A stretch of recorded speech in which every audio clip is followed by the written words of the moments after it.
ମା ତାରିଣୀ ଘଟଗାଁକୁ କେଉଁଠାରୁ ଆସିଥିଲେ ଏବଂ ମା ତାରିଣୀଙ୍କ ପରମ ଭକ୍ତ ଗୋବିନ୍ଦ ଭଞ୍ଜ କିଏ?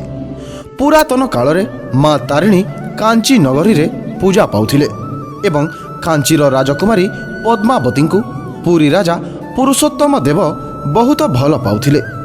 କିନ୍ତୁ ରାଜା ପୁରୁଷୋତ୍ତମ ଦେବଙ୍କୁ ରଥଯାତ୍ରା ସମୟରେ ଝାଡ଼ୁ କରୁଥିବାର ଦେଖି କାଞ୍ଚି ରାଜା ତାଙ୍କର ଝିଅ ଦେବାକୁ ମନା କରିଥିଲେ। ଏହି ଅପମାନ ସହ୍ୟ କରିନପାରି ପୁରୀ ରାଜା କାଞ୍ଚି ଉପରେ ଆକ୍ରମଣ କରିଥିଲେ। କିନ୍ତୁ ପ୍ରଥମ ଯୁଦ୍ଧରେ ହିଁ ସେ ପରାସ୍ତ ହୋଇଥିଲେ।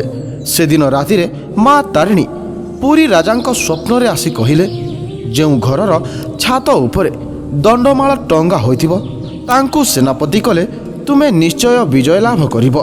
ସକାଳେ ରାଜା ଦେଖିଲେ କେନ୍ଦୁଝରର ରାଜକୁମାର ଗୋବିନ୍ଦ ଭଞ୍ଜଙ୍କ ଛାତ ଉପରେ ଦଣ୍ଡମାଳ ଟଙ୍ଗା ହୋଇଛି। ସେ ଗୋବିନ୍ଦ ଭଞ୍ଜଙ୍କୁ ତାଙ୍କର ସେନାପତି କଲେ ଏବଂ କାଞ୍ଚି ଉପରେ ବିଜୟ ଲାଭ କରିଥିଲେ।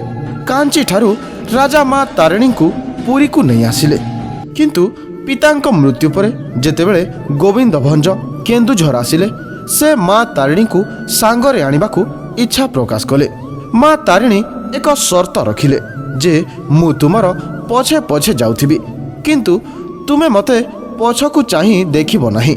ଯେଉଁଠି ତୁମେ ପଛକୁ ବୁଲି ଦେଖିବ ମୁଁ ସେଇଠି ହିଁ ପଥର ପାଲଟିଯିବି। ଗୋବିନ୍ଦ ଭଞ୍ଜ ମାତାଙ୍କ ସର୍ତ୍ତରେ ରାଜି ହୋଇଗଲେ।